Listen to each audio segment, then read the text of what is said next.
வணக்கம் நேயர்களே. எவ்வளவு காய்கறிகள் பழங்கள் ஒரு ஆள் சாப்பிடணும் அப்படி விஞ்ஞானபூர்வமாக யாராவது சொல்லியிருக்காங்களா அப்படின்னா எஸ்.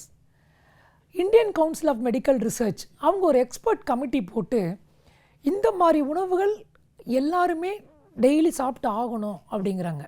அதுக்கு அளவும் அவங்க சொல்லிட்டாங்க.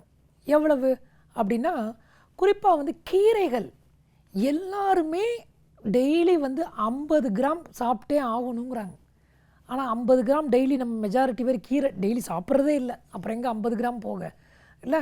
அடுத்து காய்கறிகள் எவ்வளோ சாப்பிட்ணுங்கிறாங்க. குறைஞ்சது அவங்க 150லேருந்து 200 கிராம் சாப்பிடணுங்கிறாங்க. காய்கறிகள் அதை குறைக்கவே கூடாதுங்கிறாங்க.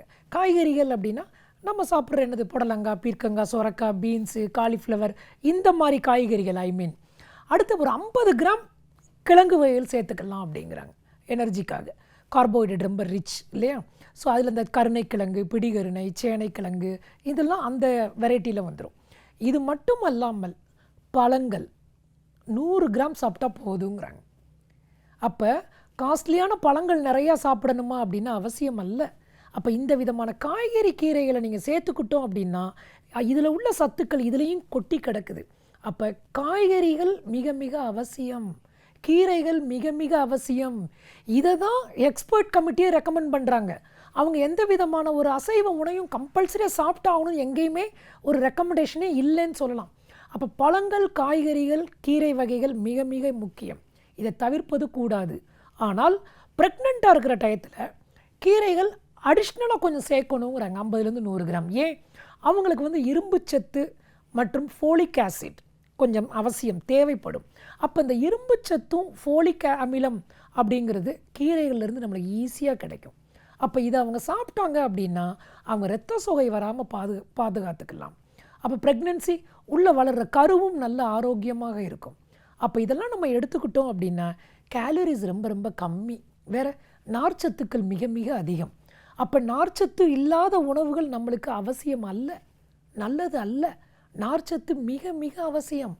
ஒரு நாளைக்கு குறைந்தது 40 கிராமாவது நம்மளுக்கு நார்ச்சத்து அவசியம். அப்போ இந்த மாதிரி காய்கறி, கீரை வகைகள், பழ வகைகளை சாப்பிடாம வேறு எதையுமே சாப்பிட போகக்கூடாது. இதை சாப்பிட்டா தான் மித்த சாப்பாடுனே வச்சுக்கணும். இல்லை நான் 3 வேளையும் எனக்கு ரொம்ப பிடிச்சிருக்கு, அசைவம் பிடிச்சிருக்கு, அசைவம் மட்டும் சாப்பிட்றேன் அப்படின்னா அது ஒரு பேலன்ஸ்டாக இருக்காது. நீங்கள் சுகரை கண்ட்ரோலுக்கு கொண்டு வரலாம், மேபி வெயிட்டை கொண்டு வரலாம். ஆனால் மித்த டெஃபிஷியன்சி நம்மளுக்கு கண்டிப்பாக வரும். புற்றுநோய் வருவதற்கான சாத்தியக்கூறுகளே இருக்குது அந்த மாதிரி மட்டும் நம்ம டயட்டில் இருந்தோம் அப்படின்னா.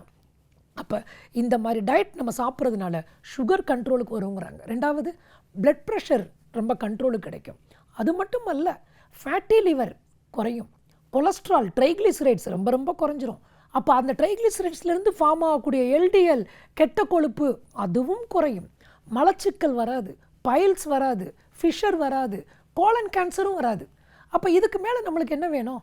அப்போ இந்த மாதிரி காய்கறி, கீரை வகைகள், பழ வகைகளை நாம் தினமும் உட்கொள்ள வேண்டும்.